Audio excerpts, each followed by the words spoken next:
제목, 교통사고 남자를 병원에 옮겼다가 500만 원 대신 내줬더니 빗줄기가 온 도시를 뒤집어 엎으려는 듯했다. 운전대를 잡은 내 손에는 땀이 배어나왔고 아뷰리를 때리는 빗소리는 기청을 멍하게 만들었다. 와이퍼가 미친 듯이 좌우로 휘둘렸지만 그럼에도 앞길은 뿌옇게 흐릴 뿐이었다. 차 안 라디오에서는 아나운서의 달콤한 목소리가 늦은 뉴스를 전하고 있었지만 내 귀에는 한 글자도 들어오지 않았다. 머릿속을 가득 채운 것은 우리 팀장인 장민수의 뚱뚱한 얼굴과 그의 단호한 명령이었다. 임청원, 이번에 화광그룹에 잠입하는 임무 반드시 성공해야 해. 키메라, 프로젝트 핵심 데이터를 빼내오는 거야. 성공하면 진급의 특진이야. 화광그룹, 우리 풍텅 테크놀로지 짤1의 최대의 라이벌, 경쟁사의 산업 스파이로 잠입하라니. 영화에서나 보던 장면이 내 현실로 다가온 것이다. 겨우 졸업한 지 2년, 월세와 생계를 위해 몸부림치는 평범한 여자일 뿐인 나에게 왜 이런 일이 닥친 걸까? 하지만 장 팀장은 내 경력을 걸고 협박했고 반대급부로 큰 돈을 약속했다. 거절할 수 있는 선택지가 없었다. 꽝. 날카로운 브레이크 소리와 함께 엄청난 충격이 내 혼란스러운 머릿속을 강타했다. 본능적으로 브레이크를 밟았고 차는 미끄러운 도로 위를 잠시 미끄러지듯 달리다 겨우 멈춰섰다.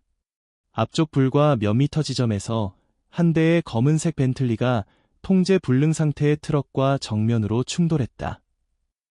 차체는 심하게 찌그러져 앞부분이 도로 옆 하단에 처박혀 하얀 연기를 내뿜고 있었다. 순간 심장이 철렁 내려앉는 기분이었다. 비가 너무 심하게 내렸다. 도로 위에는 거의 다른 차가 보이지 않았다. 몇 초간 망설였다. 그러고 나서 결국 안전벨트를 풀고 우산을 들고 빗속으로 뛰어들었다. 양심이 말했다. 저 사람을 그냥 두고 갈 수는 없다고. 벤틀리의 문은 충격으로 안으로 움푹 패인 채였다. 나는 있는 힘껏 문을 잡아당겨 겨우 손가락 두어 개 들어갈 만한 틈을 만들었다. 운전석에는 한 남자가 쓰러져 있었다. 이마에서 흐르는 피가 오똑한 콧날을 타고 흘러내려 하얀색 셔츠를 붉게 물들이고 있었다. 그는 꽤 젊어 보였다. 27, 8살 정도. 깊고 또렷한 이목구비는 이런 처참한 상황에서조차 그의 압도적인 잘생김을 감추지 못했다. 이런, 선생님, 정신 차리세요. 그의 뺨을 살짝 두드렸다. 남자가 신음하며 천천히 눈을 떴다. 그의 눈동자는 칠흑 같았다. 지금은 다소 풀린 듯했지만 그럼에도 깊은 어둠이 느껴졌다. 그는 나를 한번 바라보더니 입술을 살짝 움직였다. 무언가 말하려는 듯했으나 곧 기절했다. 망설일 틈이 없었다. 나는 곧바로 119에 신고했다. 구급차가 오길 기다리는 동안 내 차에서 구급상자를 꺼내 서툰 솜씨로 거즈를 이용해 그의 이마에 난 상처를 지혈했다. 그의 숨결은 매우 약했고 내 심장도 덩달아 조여들었다. 비에 옷이 흠뻑 젖어 온몸이 얼음처럼 차가워졌지만 내 손바닥에는 땀이 가득 차올랐다. 구급차는 생각보다 빨리 도착했다. 환자를 실은 그 차를 따라 나도 병원으로 향했다. 응급실에 도착하자 여러 검사와 봉합이 이어졌다. 가족처럼 앞으로 뛰고 뒤로 뛰며 정신없이 따라다녔다. 간호사가 영수증 한 장을 내밀며 말했다. 보호자시죠? 이번 보증금 100만 원 내주세요. 보호자. 입을 벌려 변명하려는 찰나 수술실 위에 켜진 붉은 등이 나를 멈추게 했다. 이 남자에게는 신분증도 휴대폰도 없었다. 교통사고 당시 튕겨져 나간 모양이었다. 지금 돈을 내지 않으면 병원 측에서 치료를 지연시킬 게 뻔했다. 이를 악물었다. 휴대폰을 꺼내 은행 애플리케이션을 확인했다. 겨우 100만 원 조금 넘는 잔고. 내 마음이 핏방울처럼 뛰놀았다. 이건 다음 달 월세인데. 하지만 사람 목숨보다 귀한 게 어디 있나. 나는 마음을 단단히 먹고 결제 버튼을 눌렀다. 100만 원. 입원 수속을 마치고 환자는 일반 병실로 옮겨졌다. 마취가 아직 덜 깼는지 그는 여전히 깊은 잠에 빠져 있었다. 다만 얼굴빛이 조금 나아 보였다. 그의 압도적으로 잘생긴 얼굴을 바라보며 나는 한숨을 쉬었다. 재물을 내어 불운을 막는다고 했던가. 가방에서 작은 메모지를 꺼내 애 휴대폰 번호를 적어 침대 옆 탁자에 놓았다. 깨어나서 가족에게 연락하면 돈을 돌려받을 수 있겠지. 모든 일을 마치니 거의 자정이었다. 지친 몸을 이끌고 집에 돌아와서도 내내 잠을 이루지 못했다. 머릿속에는 한동안 교통사고 현장에 피 묻은 장면이, 그 다음엔 장 팀장의 명령이, 마지막엔 창백한 얼굴의 그 남자가 떠다녔다. 다음 날 아침 나는 뚜렷한 다크서클을 안고 회사에 도착했다. 장 팀장이 나를 사무실로 불렀다. 문이 닫히자마자 그는 조바심에 가득 차 물었다. 준비는 잘 됐나? 오늘 화광 그룹 면접이다. 이력서는 내가 넣어놨어. 직위는 프로젝트 어시스턴트. 명심해. 목표는 키메라 프로젝트 팀이야. 어떻게 해서든 들어가야 해. 그가 새 휴대폰과 유심칩을 건넸다. 이게 앞으로 쓸 연락수단이야. 앞으로 이걸로만 연락해. 명심해. 지부터 내 이름은 이만이야. 지방사립대를 나와서 작은 회사에서 행정 업무를 봤다고 해. 이조한 경력이 여기 다 나와 있어. 절대 실수하지 마. 휴대폰을 받아든 내 마음은 뒤엉킨 실타래처럼 복잡했다. 이 상황은 내 인생의 재생 버튼을 누르고 가짜 가면을 쓴 채 다른 사람의 삶을 연기하는 기분이었다. 거부감이 들었다. 하지만 장 팀장의 날카로운 눈빛을 보며 나는 이미 퇴로가 없음을 깨달았다. 팀장님, 걱정 마세요. 낮은 목소리로 대답했다. 걱정 말라는 게 아니야. 반드시 성공해야 해. 그가 내 어깨를 무겁게 토닥이며 말했다. 청원아, 회사의 미래가 내 어깨에 달렸어. 그 말에 나는 숨이 막혔다. 무슨 회사의 미래? 결국은 그 자신의 승진을 위한 디딤돌일 뿐이었다. 고개를 끄덕이며 더 이상 말을 잇지 않고 자리로 돌아갔다. 오후 2시, 나는 화광그룹 본사 건물 앞에 서 있었다. 하늘을 찌를 듯한 건물을 올려다보니 내 마음은 움츠러들었다. 이곳은 업계의 정점. 평소 우리 같은 작은 회사 직원이 우러러볼 수밖에 없는 곳. 그런데 오늘 나는 사기꾼이라는 신분으로 이곳에 잠입해야 한다. 깊게 숨을 들이쉬고 정장 재킷의 주름을 정리했다. 그 다음 호화롭게 단장한 로비로 발을 들였다. 로비 직원이 정중하게 내 방문 목적을 묻고 방문증을 건넸다. 안내받은 곳은 23층, 인사팀. 엘리베이터 안 거울은 나를 비췄다. 겉으로는 미소를 띠고 있었지만 눈빛은 어딘가 부유하고 있었다. 이조한 이력서와 경력을 몇 번이고 중얼거렸다. 면접장에서 실수할까 봐 걱정되었다. 23층에 도착하니 질린 인사 담당자가 나를 맞이했다. 그녀는 나를 작은 회의실로 안내한 뒤 종이컵에 물을 따라주며 말했다. 이만 씨, 잠시만 기다려주세요. 팀장님이 곧 오실 거예요. 고개를 끄덕이며 자리에 앉았다. 내 심장은 마치 토끼처럼 요동쳤다. 이미 면접관이 물어볼 수 있는 온갖 까다로운 질문들을 상상하고 완벽한 답변을 준비해 두었다. 약 10분 후 회의실 문이 열렸다. 30대 중반으로 보이는 한 여성이 들어왔다. 날렵하고 능력 있어 보였으며 명찰에는 인사팀장 진린이라고 적혀 있었다. 나는 곧바로 자리에서 일어나 미소 지으며 인사하려 했다. 진 팀장님, 안녕하세요. 저는... 하지만 내 말은 끝까지 나가지 못했다. 진린 팀장은 알 수 없는 미소를 띠며 내 맞은편에 앉았다. 그녀는 뜬금없이 한마디를 내뱉었다. 이만 씨, 맞죠? 소개는 됐어요. 합격입니다. 네. 나는 멍해졌다. 뒤를 의심했다. 아무 말도 하지 않았는데 바로 합격이라니? 이건 말도 안 된다. 설마 내 스파이 정체가 발각된 건가? 이곳에 함정이라도 파놓은 건가? 순간 수많은 생각이 머릿속을 스쳐갔다. 간신히 침착함을 유지하며 물었다. 진 팀장님, 혹시 착각하신 건 아닌가요? 저 아직 면접 시작도 안 했는데요. 착각 아니에요. 진 팀장의 미소는 더욱 확신에 차 있었다. 바로 당신이에요. 화광그룹에 합격한 걸 환영합니다. 당신의 직위는 이사 전무 특별비서입니다. 내일 바로 출근하시면 돼요. 연봉은 업계 최고 수준으로 책정할 겁니다. 만족하시나요? 이사 전무, 특별비서, 머릿속이 하얗게 변했다. 대본과 전혀 달랐다. 장 팀장이 내게 할당한 직위는 프로젝트 어시스턴트였다. 목표는 프로젝트 팀에 잠입하는 것. 그런데 갑자기 하늘 높이 뛰어오른 셈이 되었다. 이 직위는 듣기만 해도 막중한 권한을 가진 자리다. 회사의 최고 기밀에 닿을 수 있지만 동시에 최고 책임자의 눈앞에 노출될 위험 부담이 기하급수적으로 커진다는 뜻이었다.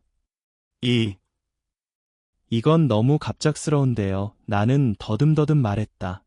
왜 그런지 물어봐도 될까요? 제 경력은 그다지 출중하지 않거든요. 그런데 이런 중요한 자리를. 질린 팀장이 입을 열려는 찰나. 그때 회의실 문이 다시 한 번 열렸다. 본능적으로 문 쪽으로 시선을 돌렸다. 키가 크고 당당한 남자가 들어오고 있었다.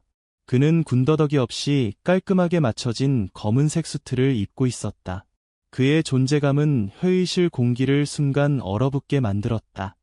내 시선이 천천히 그의 얼굴로 올라갔다. 그 순간 온몸에 피가 동결되는 기분이었다. 그였다. 어제 교통사고 현장에서 내가 구한 그 남자.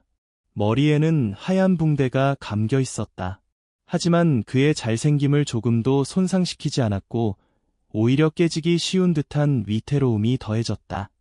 다만 그 깊고 어두운 눈동자 속에는 어제의 혼란과 나약함은 사라지고 없었다. 그 자리에는 모든 것을 꿰뚫어보는 듯한 날카롭고 냉정한 빛이 서려 있었다.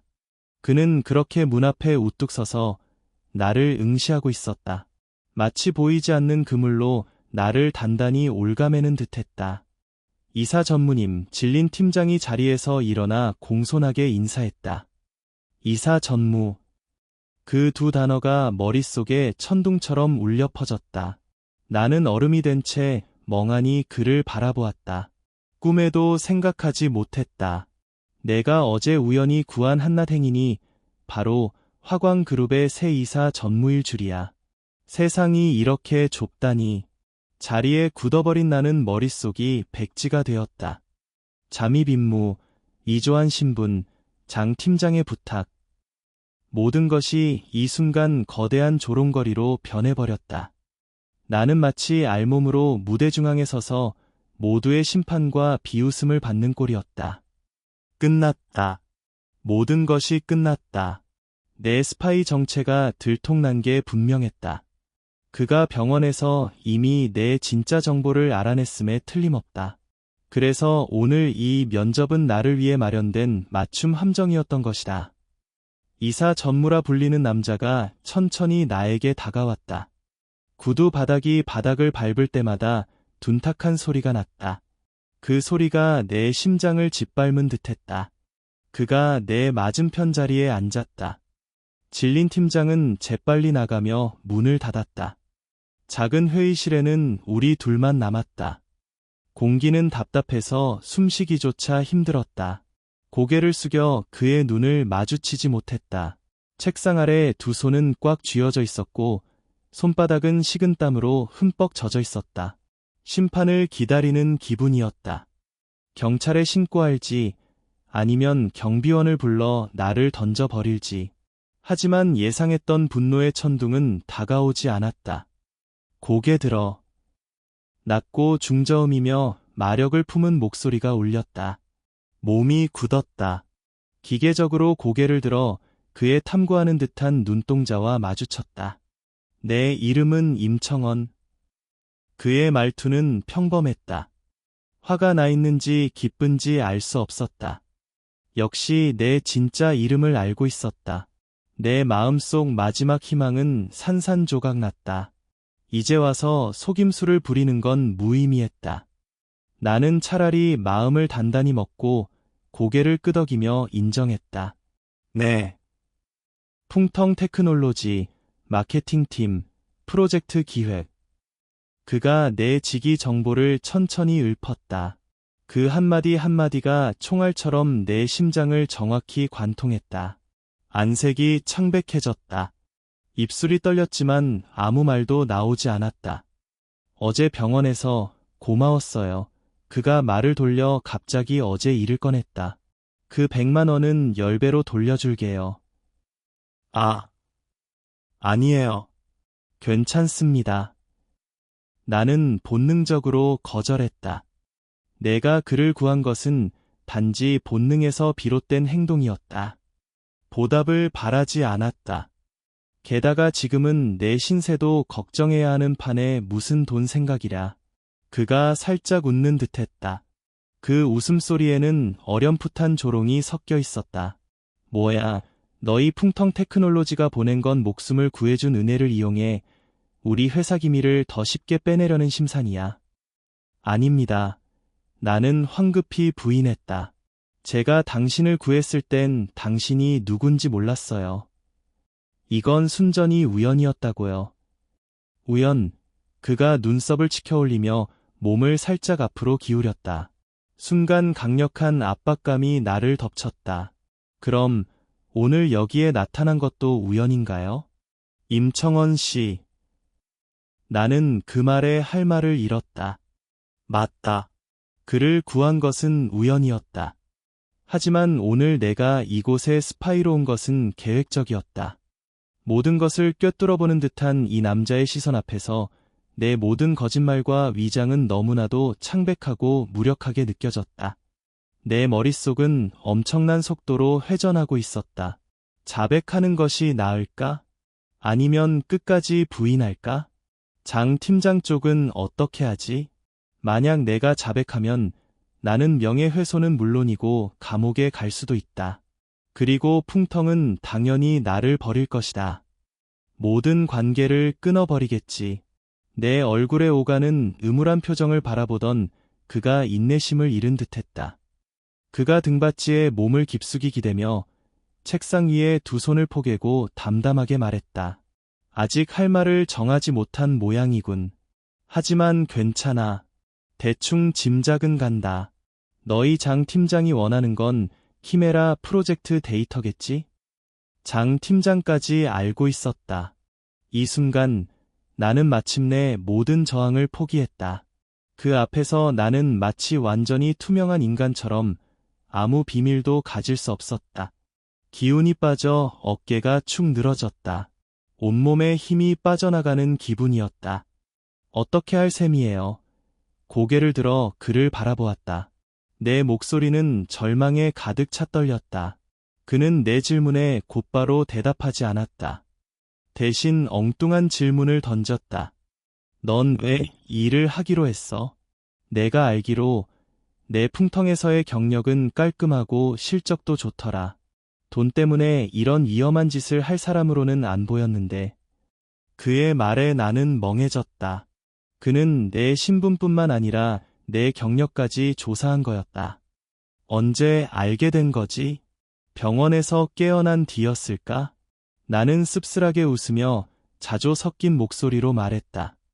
사람이 돈에 죽고 새가 먹이에 죽는다고 하잖아요. 고 전무님, 나처럼 금수저를 물고 태어나지 못한 사람들은 어쩔 수 없는 법이에요. 맞다. 나는 어쩔 수 없었다. 이 임무를 거부하면 회사에서 잘릴 것이다. 이렇게 경쟁이 치열한 도시에서 직장을 잃는다는 것은 다음 달 월세와 내 삶이 풍랑에 휩쓸리는 것이나 마찬가지였다. 그가 가만히 나를 바라보았다. 검은 눈동자 속에는 읽을 수 없는 감정이 일렁였다. 오랜 침묵 끝에 그가 입을 열었다. 글쎄. 그가 내 사형 선고를 내리려는가 싶었을 때 그는 내 전혀 예상치 못한 말을 내뱉었다. 오늘부터 내가 내 특별 비서야. 나는 다시 멍해져서 내 귀를 의심했다. 뭐라고요? 오늘부터 내가 내 특별 비서라고 말했어. 그가 분명히 반복했다. 그의 말투는 거스를 수 없었다. 연봉은 내 풍텅에서 받던 돈의 3배. 그리고 어제 그 100만 원은 내가 재무팀에 5천만 원을 내 계좌로 넣으라고 지시했어. 사례금이자 미리 주는 보너스 개념이야. 연봉 3배, 5천만 원이라는 보너스? 엄청난 유혹이 내 심장을 뛰게 했다. 하지만 곧 냉정을 되찾았다. 왜죠? 나는 경계하며 그를 응시했다. 나를 산업 스파이라고 분명히 알면서 왜 곁에 두려는 거죠? 계속 회사 기밀을 빼내려는 게 아니라고 생각하지 않나요? 무서워. 그가 웃었다. 그 미소는 절대적인 자신감과 통제력이 서려 있었다. 내 고역진 눈앞에서 내가 무슨 기밀을 빼내겠다는 거야. 그의 존재감에 압도되어 나는 잠시 말문이 막혔다. 그가 자리에서 일어나 내 곁으로 걸어왔다. 위에서 아래로 나를 굽어보며 목소리를 낮췄다. 그의 음성에는 치명적인 유혹이 담겨 있었다. 내 잠입 임무는 이 건물에 발을 들여놓는 순간 이미 실패했어. 하지만 지금 내가 내게 새로운 임무를 하나 줄 수 있어. 나는 그를 올려다보았다. 심장은 미친 듯이 뛰고 있었다. 계속해서 잠입해. 그가 얇은 입술을 열어 애 심장을 떨게 만드는 말을 내뱉었다. 다만 지금부터 내가 충성할 대상은 바로 나야. 내가 보고 싶어하는 키메라 프로젝트 자료를 보여줄게. 내가 할 일은 내가 보여주는 이 자료들을 있는 그대로 내장 팀장에게 전달하는 거야. 나는 순간적으로 그의 의도를 간파했다. 그는 나를 이중 스파이로 만들 셈이었다. 자신을 이용해 풍텅 테크놀로지에 가짜 정보를 흘려 그들을 혼란에 빠뜨리고 궁극적으로는 사업 경쟁에서 절대적인 우위를 점하겠다는 속셈이었다. 이 남자, 정말 깊은 심모와 잔혹한 수단의 소유자였다. 손밑의 장작을 빼내는 것도 모자라 그 위에 사람의 마음까지 죽이는 작전이었다. 풍텅 테크놀로지로 하여금 거대한 인적 물적 자원을 투자해 잘못된 정보에 기반한 제품을 개발하게 만드는 것이다. 최종 결과는 한 푼도 남기지 못하고 전 재산을 날리는 꼴이었다. 그리고 나는 그의 손에 쥐어진 가장 날카로운 칼이 되어 내 오랜 직장을 직접 찌르는 역할을 하게 될 것이다. 어때? 이 거래 할래 말래? 고역진의 목소리가 머리 위에서 울려 퍼졌다. 약간의 장난기가 섞인 어조로. 내 마음속은 불같은 싸움을 벌이고 있었다. 한쪽은 나를 도구로 보는 장 팀장과 불확실한 미래의 풍텅. 다른 한쪽은 심오하고 측량할 수 없으며 기복이 심하지만 거절할 수 없는 조건을 내건 고역진. 내게 선택지가 있었을까? 없었다. 그가 내 정체를 안 순간부터 나는 그의 체스판 위에 한 알의 말이었다. 나는 가차없이 짓밟히거나 아니면 그에게 순종하여 그의 손안의 말이 되는 것, 어쩌면 그게 살아남을 유일한 방법이었다. 간신히 입을 열었다. 목이 칼칼하게 메어왔다. 제가 그렇게 할게요. 그네 글자를 내뱉는데 온몸의 힘이 다 빠져나가는 듯했다. 이 순간부터 내 인생 궤적은 완전히 바뀔 것임을 알았다. 거짓말과 배신으로 가득 찬 위험한 길을 걷게 될 것이며 다시는 돌아갈 수 없을 것이다. 좋아. 고역진은 내 대답에 매우 만족한 듯했다. 그가 몸을 일으켜 다시 저 높고 먼 이사 전무의 자세로 돌아갔다. 진 팀장이 입사 절차와 내 사무실을 알아서 준비할 거야. 명심해. 앞으로 회사에서 넌 그냥 내 특별 보좌관일 뿐이야. 우리 사이엔 업무 외에는 아무런 관계도 없다. 알겠지? 네, 알겠습니다. 나는 고개를 끄덕였다. 회사 사람들에게 우리가 이미 알고 지낸 사이이고 내가 그를 구했다는 사실도 모르게 하겠다는 뜻이었다. 이제 나가. 재촉하는 말에 나는 안도의 한숨도 쉴 틈 없이 비틀거리며 자리에서 일어나 거에 도망치듯 회의실을 빠져나왔다. 내 차 안에 앉았을 때서야 등 셔츠가 식은땀으로 흠뻑 젖었음을 깨달았다. 시동을 걸고 거리를 무작정 돌았다. 휴대폰이 울렸다. 장 팀장이었다. 잠시 망설이다가 받았다. 청원아, 어떻게 됐어? 면접 잘 봤어? 장 팀장의 조바심 가득한 목소리가 수화기 너머에서 들렸다. 운전대를 잡은 내 손에 힘이 들어갔다. 백미러에 비친 창백한 내 얼굴을 바라보며 나는 깊게 숨을 들이쉬었다. 그리고 고역진의 시나리오대로 이중 스파이로서의 첫 번째 보고를 시작했다. 팀장님, 저 합격했어요. 나는 최대한 내 목소리가 놀라움과 불확실성으로 가득 차게끔 애쓰며 말했다. 그런데 직위가 좀 이상해요. 이사 전무 특별 비서를 시키더라고요. 뭐? 전화 너머 장 팀장의 목소리가 정말로 크게 놀랐다. 그러고는 곧이어 엄청난 기쁨이 터져나왔다. 이사 전무 특별 비서라니. 하아, 청원아, 넌 정말 나의 복덩이야. 하늘이 도왔구나. 이렇게 되면 핵심 기밀에 접근할 기회가 훨씬 더 많아지는 거야. 그의 숨김없는 흥분을 들으며 내 마음은 소름이 끼칠 정도로 차가워졌다. 그는 신입사원이 갑자기 이사 전무특별비서로 발탁된 것에 어떤 의문도 품지 않았다. 오직 자신이 기밀을 얻어서 실적을 쌓는 일에만 관심이 있었다. 그런데 팀장님, 좀 무서워요. 이 자리가 너무 높아서 제가 감당할 수 있을지 모르겠어요. 혹시라도 들통나면 나는 일부러 걱정과 두려움을 표현했다. 뭐가 두려워? 장 팀장이 내게 힘을 북돋아 주었다. 하늘이 내린 큰 복이다. 조심하고 많이 듣고 많이 보고 말은 아끼고 그냥 버티면 돼. 무슨 일 있으면 항상 그 휴대폰으로 나한테 보고하고. 전화를 끊고 나는 차를 길가에 멈춰 세웠다. 운전대에 엎드려 전에 없던 피로와 방황을 느꼈다. 나는 마치 줄타기 인형처럼 보이지 않는 두 손에 조종당하며 어쩔 수 없이 알 수 없는 심연을 향해 걸어가고 있었다. 그때 휴대폰이 딩 소리를 내며 알림을 보냈다. 낯선 번호에서 옴문자 메시지였다. 내용은 짧았다. 5천만 원, 입금됐음. 입사를 환영한다. 나의 본. 다음 날 나는 정식으로 화광그룹에 출근했다. 진 팀장이 직접 입사 절차를 처리해주고 나를 최고층 이사 전무사무실 구역으로 안내했다. 내 자리는 고역진의 사무실 문 바로 바깥. 불투명한 유리벽 하나를 사이에 두고 있었다. 위치는 말이 비서지 사실상 24시간 감시 카메라나 다름없었다. 임 비서, 앞으로 여기가 당신의 업무 공간이에요. 진 팀장이 넓은 책상을 가리키며 의미심장한 미소를 지어 보였다. 이사 전무님의 일정 관리, 문서 처리, 그리고 여러 가지 일상적인 업무를 당신이 담당하게 될 거예요. 모르는 게 있으면 언제든지 저한테 물어보세요. 네, 감사합니다. 진 팀장님, 나는 정중히 답했다. 이사 전무님이 지금 회의 중이세요. 곧 돌아오실 거예요.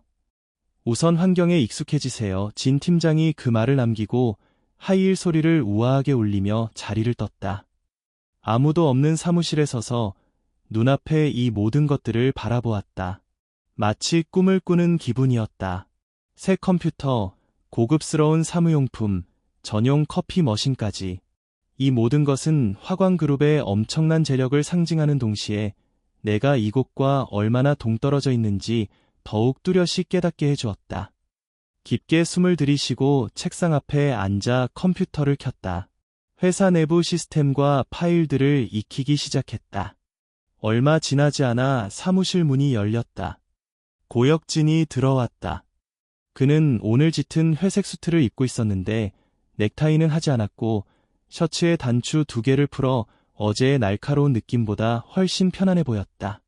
그는 내 앞을 당당하게 걸어가며 나는 그냥 투명 인간인 양 내게는 일절 시선을 주지 않고 자신의 사무실로 들어갔다.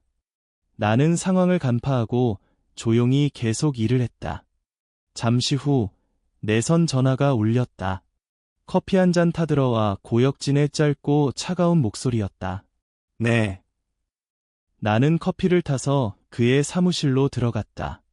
처음 들어와 보는 그의 사무실은 극도로 간결한 흑백 회색 톤으로 꾸며져 있었다. 공간은 엄청나게 넓었고 한쪽 벽 전체가 유리창으로 되어 있어 도시의 절반 이상을 조망할 수 있었다.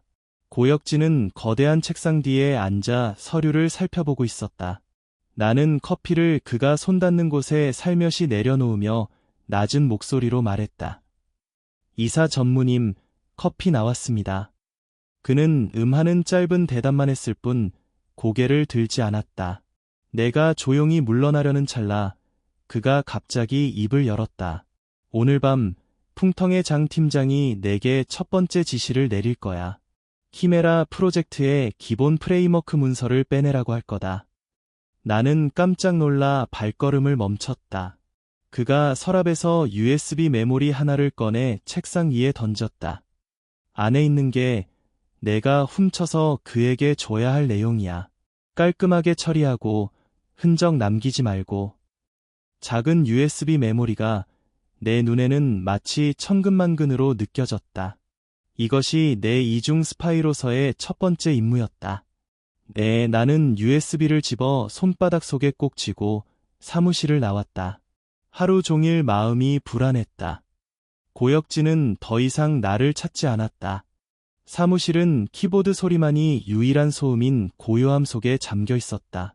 퇴근 후 나는 바로 집에 가지 않고 회사 근처 카페에 앉아 장 팀장의 지시를 기다렸다. 예상대로 저녁 7시가 되자 그 암호화된 휴대폰이 진동했다. 고혁진의 말 그대로였다. 청원아, 오늘 밤 어떻게든 화광의 내부 서버에 침입해서 키메라 프로젝트 프레임워크 문서를 찾아서 내게 보내라. 휴대폰 화면을 바라보며 내 손가락은 차가워졌다. 나는 알겠습니다라고 답장을 보내고 휴대폰을 껐다. 집으로 가서 짐을 챙겼다. 집에 돌아와 고혁진이 준 USB를 컴퓨터에 꽂았다. 안에는 암호화된 문서 하나만 있었다. 그 내용을 열어보려 하지 않았다. 그 안에 든 모든 것은 고혁진이 풍덩해 주기 위해 정성스레 준비한 독약임을 알았기 때문이다. 그가 가르쳐준 대로 나는 화광 서버에 침입한 흔적을 위조했다. 그리고 그 문서를 암호화된 이메일로 장 팀장에게 보냈다. 이메일이 성공적으로 발송되었다는 알림을 보는 순간 나는 의자에 털썩 주저앉았다. 마치 죄인이 된 기분이었다. 곧바로 장 팀장의 전화가 왔다. 목소리에는 감출 수 없는 희열이 넘쳐 흘렀다. 청원아, 받았다. 잘했어. 제대로 해냈구나. 내가 몰았어. 넌 이딩낭 하는 여자야. 걱정 마. 이 프로젝트가 끝나면 내가 내 앞길을 틀림없이 보장해 줄게. 그의 칭찬을 들으면서도 나는 속이 메스꺼울 뿐이었다. 적당히 둘러대고 전화를 끊었다.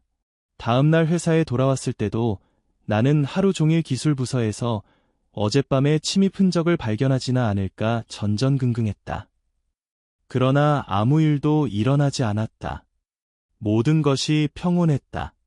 나는 고혁진의 수단에 감탄하지 않을 수 없었다. 그는 모든 것을 완벽하게 계산해 놓았다.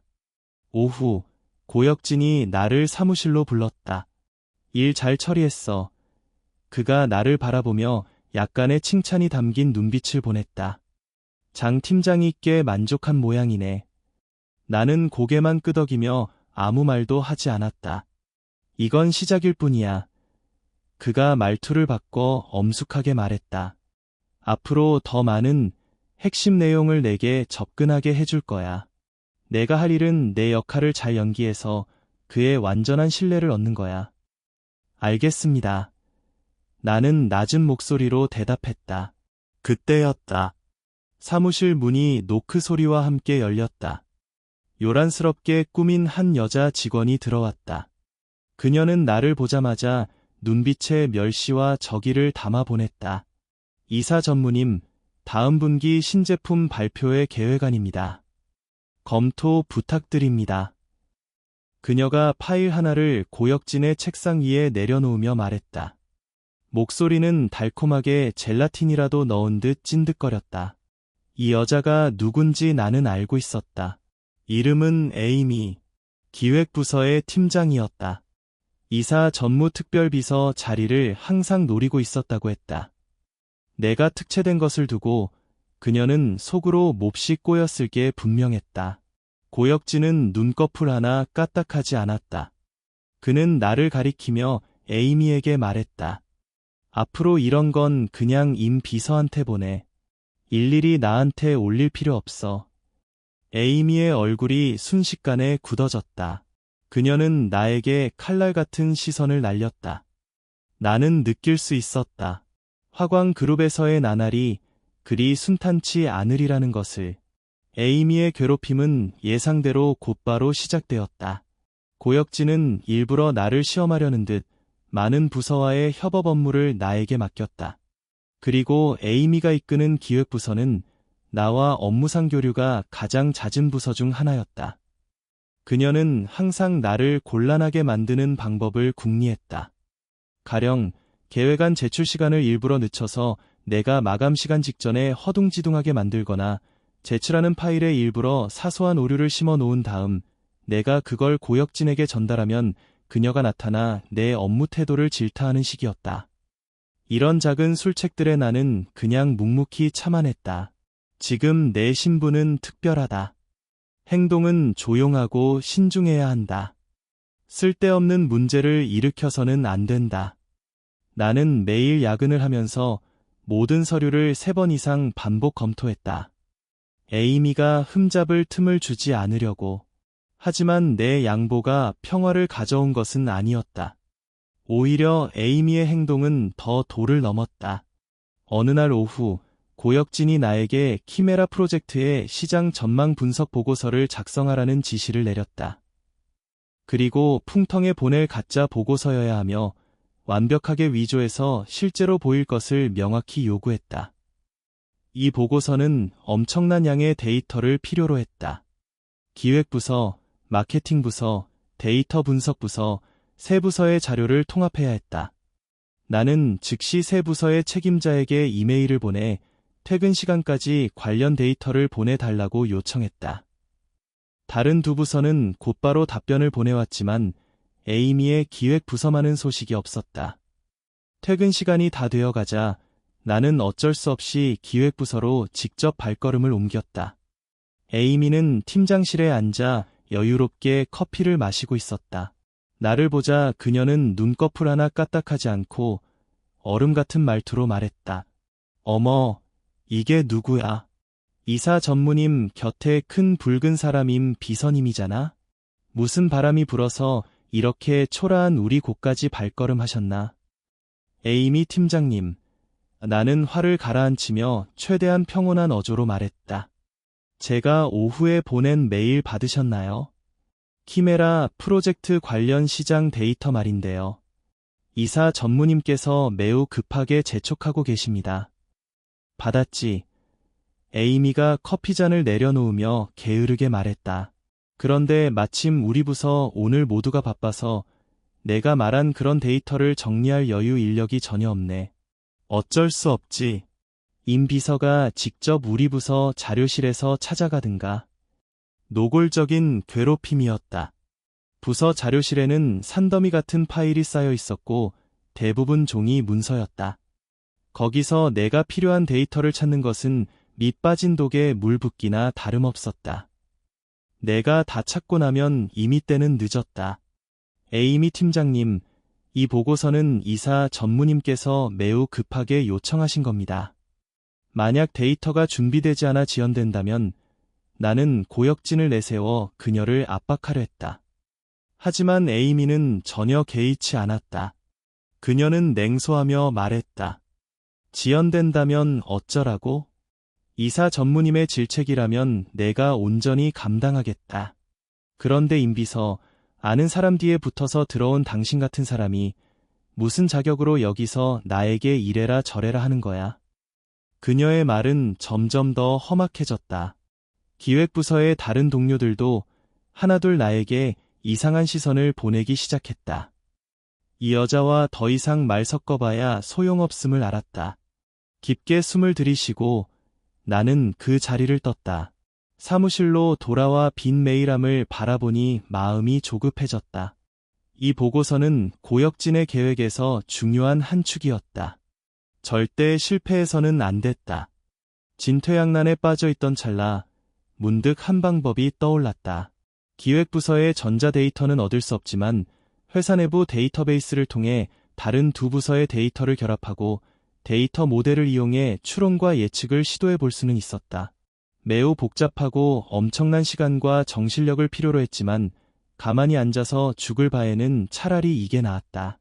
마음먹고 실행에 옮겼다. 나는 나를 사무실에 가뒀다. 커피와 빵을 잔뜩 사서 밤샘 작업을 시작했다. 관련된 모든 데이터를 찾아내고 수학적 모델을 구축하여 수없이 계산하고 분석하고 추론했다. 컴퓨터 화면에는 빽빽한 데이터의 흐름이 폭포수처럼 갱신되었다. 눈은 시큰거리고 아팠으며 머리는 과도한 회전으로 인해 지끈거렸다.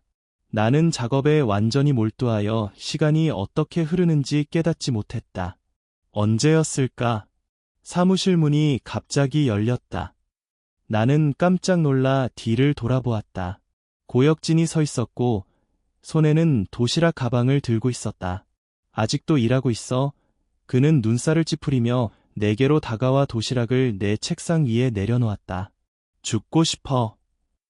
나는 어색하게 자리에서 일어났다. 이사 전무님, 아직 안 가셨어요. 너 주려고.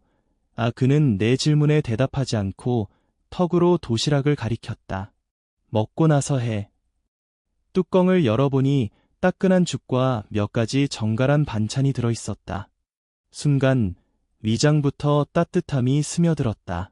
마음 깊은 곳까지 닿는 따뜻함이었다. 야근하면서 따뜻한 밥을 먹어본 게 얼마 만인가. 감사합니다. 이사 전무님, 낮은 목소리로 말했다. 그는 아무 말 없이 자신의 사무실로 돌아갔다. 하지만 왠지 모르게 그의 사무실 불은 밤새 꺼지지 않은 것 같았다.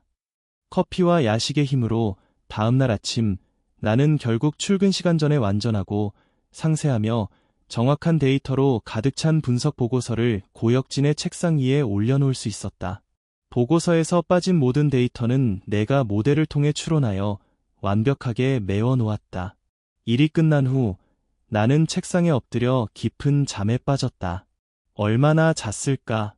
전화벨 소리에 잠에서 깼을 때 내 어깨 위에는 은은한 담배 냄새가 배어있는 양복 재킷이 덮여 있었다. 그것은 분명 고혁진의 것이었다. 내 볼이 순간 뜨거워졌다. 가슴 한켠이 복잡하고 애매한 감정으로 꽉 차올랐다. 그는 분명 내 정체를 알면서도 누군가 나를 괴롭힐 때는 도와주고 내가 필사적으로 일할 때는 야식을 보내주고 지쳐 쓰러진 나에게는 자신의 재킷을 덮어주었다. 이 남자 도대체 나에게 무슨 짓을 하는 거지? 단순한 이용일까? 아니면 그저 조금의 동정이나 관심 같은 걸까? 고개를 저었다. 더 이상 깊이 생각하고 싶지 않았다. 우리 사이는 사냥꾼과 먹잇감, 기사와 말이다. 어떤 부적절한 감정도 치명적인 독이 될 뿐이다. 옷매무새를 정리하고 양복 재킷을 반듯하게 개어 그의 책상 위에 올려두고 사무실을 나왔다. 복도에서 에이미와 마주쳤다. 그녀는 나를 보자마자 그 특유의 아기의 참 만족감이 담긴 미소를 지어 보였다. 어머, 임비서, 들었어? 어제 밤새 야근했다며? 보고서는 만들었어? 혹시 대충 아무 데이터나 끼워 맞춰서 이사 전무님을 속인 건 아니겠지?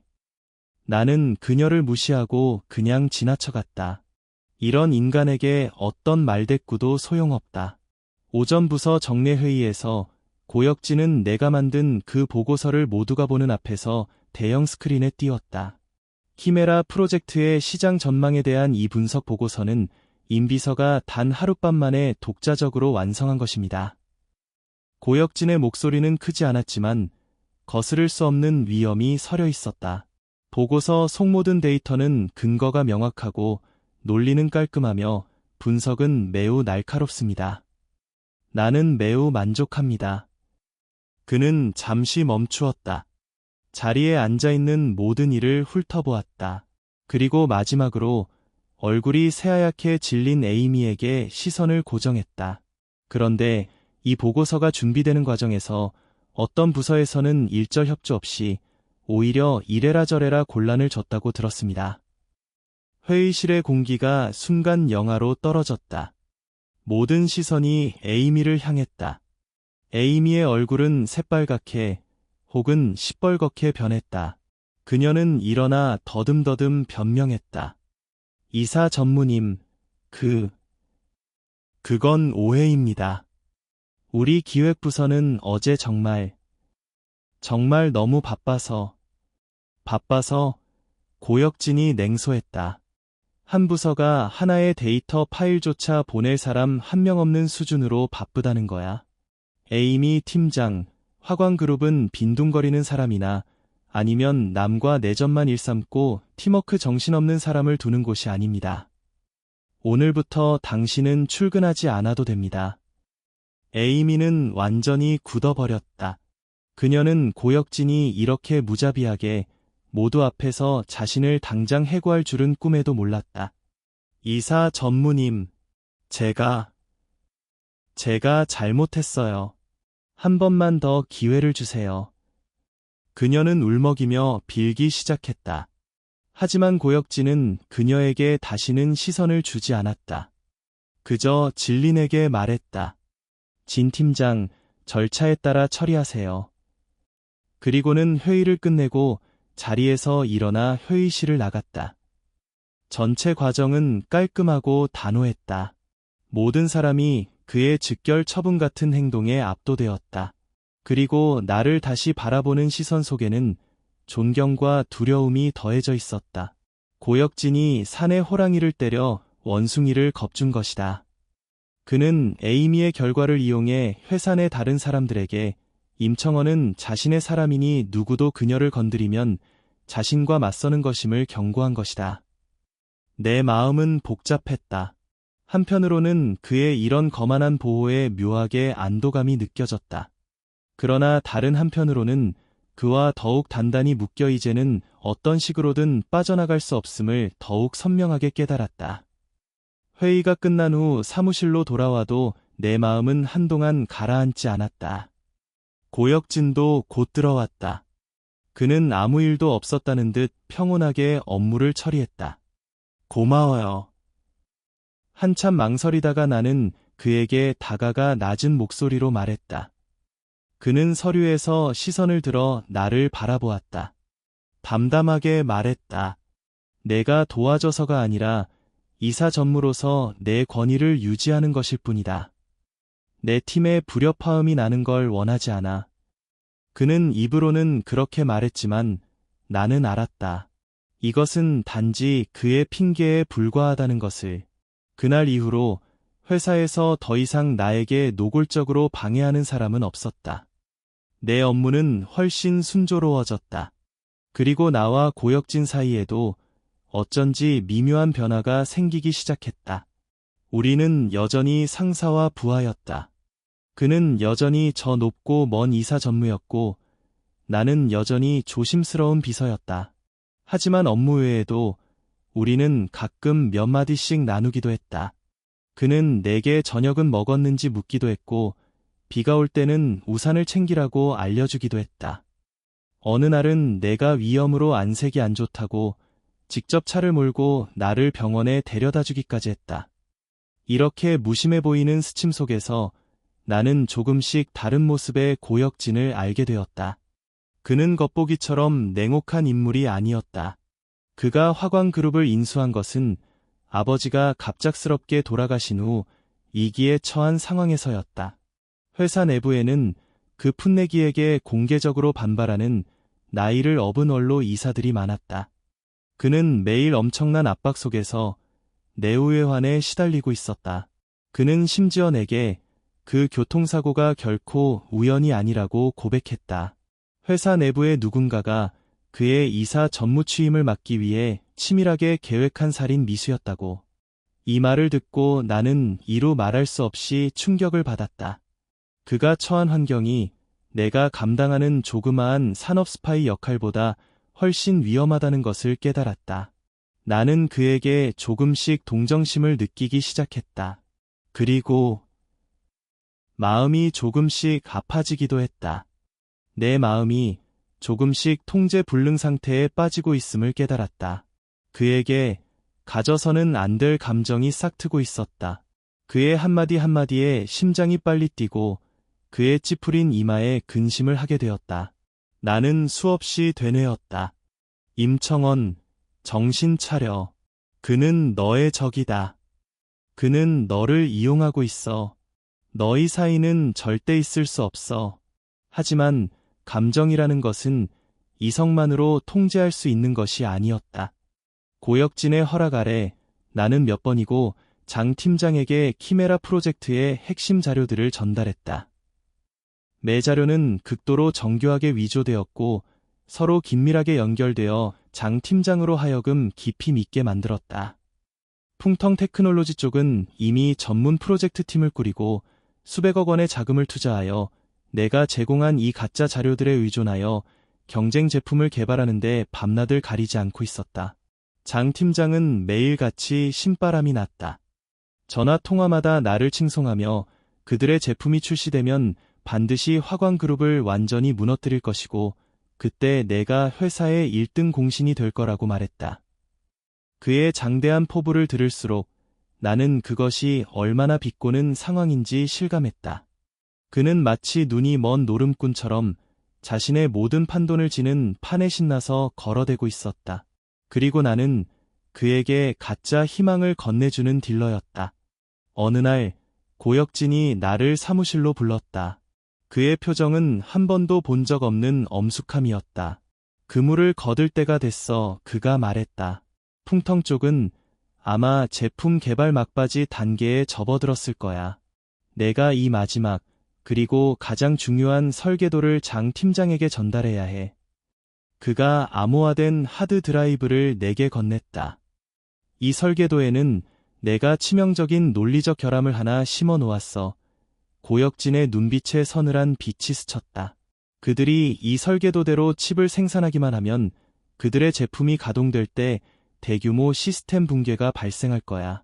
그렇게 되면 풍텅은 전 재산을 날릴 뿐만 아니라 평판도 끝장나고 다시는 일어설 수 없게 될 거야. 정말 잔혹한 방법이었다. 풍텅을 완전히 끝장내려는 작전이었다. 하드 드라이브를 받아들고 내 손바닥에는 열기가 사라졌다. 장 팀장과 풍텅에 대해 애정이 깊지는 않았지만 그래도 회사에서 나처럼 생계를 위해 일하는 평범한 동료들이 떠올랐다. 그들은 죄가 없었다. 이런 상업적 전쟁의 패배는 결국 이 말단 직원들의 몫이 될 것이었다. 어때? 마음이 약해졌어? 고혁진이 내 마음을 꿰뚫어 본 듯 말했다. 나는 고개를 저었다. 씁쓸하게 말했다. 저한테 선택권이 있나요? 넌 잘하고 있어. 청원아. 그가 갑자기 다가와서 내 머리카락을 살며시 쓰다듬으며 한 번도 들어보지 못한 다정함을 담아 말했다. 이 일이 끝나면 내가 너에게 완전히 새로운 시작을 선사할게. 그의 스침은 마치 전류처럼 나를 관통했다. 나는 얼어붙었다. 심장은 멈출 줄 모르고 뛰었다. 그런데 내가 이 마지막 단계의 계획을 실행하려는 찰나 예상치 못한 일이 벌어졌다. 장 팀장이 갑자기 전화를 걸어왔다. 그의 목소리에는 약간의 의심이 섞여 있었다. 청원아, 요즘 내가 보내온 자료들 너무 순조롭지 않니? 화광의 보안이 그렇게 허술했나? 뭔가 좀 이상한데. 내 마음에 쿵 하고 내려앉았다. 나는 침착함을 유지하려 애쓰며 말했다. 팀장님, 제가 이사 전무특별비서가 된 것도 팀장님 덕분 아니에요. 제 직위를 이용하는 것도 있고, 게다가 이사 전무님이 저한테 약간 호감이 있는 것 같아서 이렇게 순조로운 거예요. 오, 장 팀장의 목소리에 음흉한 흥분이 섞여 들렸다. 그러니까 내가 그를 홀랑 잡아버린 거냐? 아, 아니에요. 나는 속이 메스꺼워졌다. 그저 그가 저를 좀 신뢰하는 정도예요. 어쨌든 나는 여전히 좀 불안해. 장 팀장이 잠시 생각하더니 마치 나를 빙하 속으로 밀어넣는 듯한 말을 내뱉었다. 이렇게 하자. 이 자료들의 진위 여부를 확인하고 동시에 내 충성심도 테스트할 겸 내가 한 가지 일을 해줘. 화광의 연구실에 키메라 프로젝트의 칩 프로토타입이 있을 거야. 오늘 밤 어떻게든 그걸 빼내와 실물만 확보해서 확인하면 즉시 양산 들어간다. 칩 프로토타입을 훔치라고? 그게 말처럼 쉬운 일이냐? 연구실 같은 곳은 보안 수준이 단연 최상이다. 내가 어떻게 거길 들어갈 수 있겠어? 게다가 이건 고혁진의 계획에도 없었다. 팀장님, 그건 너무 어려워요. 저는 그냥 사무직일 뿐인데 연구실에는 절대 들어갈 수 없어요. 나는 황급히 변명했다. 무슨 수를 쓰든 내 일이야. 장 팀장의 말투가 완강해졌다. 미인계든 도둑질이든 상관없어. 나는 반드시 그 칩을 봐야 해. 만약 내가 하지 못한다면 내가 이미 배신했다는 뜻이지. 청원아, 나를 배신하면 어떤 결과가 있는지 잘 생각해봐. 전화는 끊어졌다. 휴대폰을 쥔 내 손은 차가워졌다. 장 팀장이 나를 압박하고 있었다. 그가 나를 의심하기 시작했다. 내가 칩을 빼내지 못하면 그가 내 배신을 알게 될 것이다. 그가 나를 어떻게 할 수는 없지만 내 가족은 위험해질 수 있다. 그런데 칩을 훔치러 가면 그것은 곧 고혁진에 대한 완전한 배신이고 한 번 걸리면 내 인생은 끝이다. 나는 벼랑 끝에 몰렸다. 앞으로 나아가면 깊은 골짜기, 뒤로 물러서면 범과 이리가 우글거리는 곳. 사무실에서 꼼짝도 하지 않은 채 내내 앉아 있었다. 해가 저물 무렵 나는 결국 결정을 내렸다. 칩을 훔치러 갈 수는 없었다. 그것은 돌아갈 수 없는 길이었다. 지금으로서는 유일한 방법, 고혁진에게 모든 사실을 고백하는 것이었다. 어쩌면 한 줄기 희망이 있을지도 몰랐다. 떨리는 마음으로 고혁진의 사무실 문을 두드렸다. 그는 서류를 보고 있다가 내가 들어오자 고개를 들었다. 하드 드라이브는 보냈어. 나는 고개를 저었다. 그에게 다가가 그 암호화된 하드 드라이브와 암호화된 휴대폰을 그의 책상 위에 내려놓았다. 고혁진 씨, 나는 용기를 내어 처음으로 그의 이름을 불렀다. 장 팀장이 저를 의심하고 있어요. 오늘 밤 키메라 칩 프로토타입을 훔치러 가라고 하더군요. 만약 못 가져가면 나는 모든 일을 있는 그대로 그에게 털어놓았다. 장 팀장의 협박까지. 말을 마치자 고개를 숙여 마치 재판을 기다리는 죄인처럼 그의 눈을 마주하지 못했다. 저는 훔치러 가지 않았어요. 와서 팀장님께 말씀드리기로 했어요. 우리의 약속을 어긴 건 알고 있어요. 저를 어떻게 처리하시든 달게 받겠습니다. 사무실은 죽은 듯이 고요했다. 내 심장이 요동치는 소리마저 들릴 듯했다. 오랜 시간이 흘렀을까 그가 길게 한숨을 내쉬는 소리가 들렸다. 따뜻한 손이 조용히 내 머리 위에 얹혔다. 놀라서 고개를 들어 그의 깊고 어두운 눈동자를 마주했다. 그 안에는 내가 예상했던 분노나 실망은 없었다. 다만 읽을 수 없는 복잡한 감정이 마치 측은함과 어쩔 수 없는 무언가가 뒤섞인 듯 보였다. 이 바보야. 그가 낮은 목소리로 말했다. 왜 진작 말하지 않았어? 내 눈에 눈물이 핑 돌았다. 팀장님이 저를 쓸모없다고 생각해서 그럼 버리겠다고 그가 내 말을 가로막으며 약간 자조적인 웃음을 지었다. 임청원, 내 마음속에 내가 그렇게 냉혹무정한 사람이냐? 나는 고개를 저었다. 눈물 범벅이 된 얼굴로 그를 바라보았다.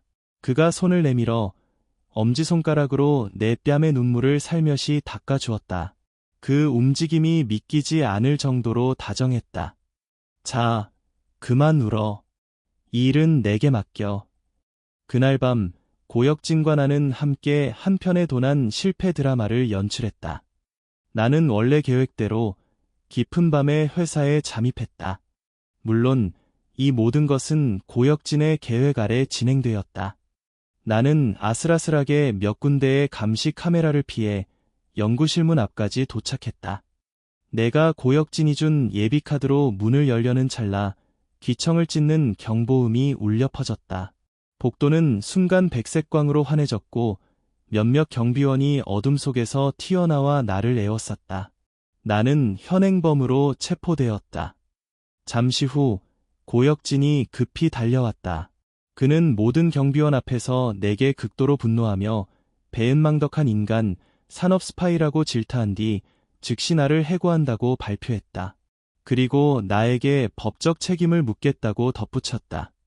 나는 두 경비원에게 붙들려 처참한 꼴이 되어 화광그룹의 정문 밖으로 밀려났다. 이 모든 것이 장 팀장에게 보여주기 위한 쇼였음을 알고 있었다. 고혁진은 이 방식으로 나를 지키는 동시에 장 팀장으로 하여금 내가 도난에 실패하여 해고당했다고 믿게 만든 것이다. 나는 도망쳐 풍텅으로 돌아가 장 팀장에게 죄를 자복했다. 장 팀장은 내가 도난에 실패했다는 사실에 꽤 화가 나 있었지만 화광으로부터 공개 처형당한 것을 보니 나의 충성심을 믿었다. 그는 결국 내가 가져온 마지막 그리고 가장 중요한 그 가짜 설계도를 채택했고 프로젝트 팀에 즉시 양산을 명령했다. 보름 후 풍텅 테크놀로지는 성대한 신제품 발표회를 열고 그들의 신형 스마트 칩을 시장에 출시했다. 그러나 발표회 당일 대규모 스캔들이 터졌다. 이 칩을 탑재한 모든 기기는 가동 후 10분을 넘기지 못하고 전부 시스템 붕괴와 하드웨어 소손이라는 치명적인 문제를 일으킨 것이었다. 풍텅의 신제품은 완벽한 웃음거리가 되었다. 그 직후 화광그룹이 기자회견을 열고 진정한 키메라 프로젝트를 공식 발표했다. 그 성능이 얼마나 뛰어난지, 기술이 얼마나 진보적인지 기술업계 전체를 순식간에 발칵 뒤집어 놓았다. 풍텅의 주가는 곤두박질 쳤고 파산 직전에 이르렀다. 장 팀장은 중대한 의사결정 실패와 영업기밀 유출 혐의로 이사회에서 축출되었다. 그리고 고혁진의 익명 제보로 인해 결국 감옥에 갇혔다. 모든 것이 먼지가 되어 사라졌다. 나는 이미 풍텅에서 사표를 낸 상태였다. 조용한 아파트에 새를 얻어 새 삶을 시작하려 애쓰고 있었다. 화창한 오후, 초인종이 울렸다. 문을 열자 고혁진이 서 있었다. 손에는 해바라기 꽃다발을 들고 5천만 원 사례금 너무 적게 준 것 같군. 그가 미소 지으며 나에게 은행 카드 한 장을 건넸다. 여기 5억 원이야. 이자야. 나는 받지 않았다. 그도 불편해하지 않고 카드를 주머니에 넣고 그 꽃다발을 내 품에 안겨주었다. 그리고 말했다. 화광그룹에 새로 전략개발부를 만들었는데 아직 팀장 자리가 비어있어. 임청원 씨, 관심 없어? 이번에는 잠입도 아니고 말도 아니야. 나는 내가 나의 전우가 되길 바래. 햇살 아래 그의 미소는 따뜻하고 진실했다. 그의 눈빛에 반짝이는 별빛을 바라보고 품에 안긴 눈부신 해바라기를 바라보며 나는 알았다. 내 음울했던 인생이 마침내 갤 것임을. 나는 그에게 활짝 미소 지으며 힘껏 고개를 끄덕였다.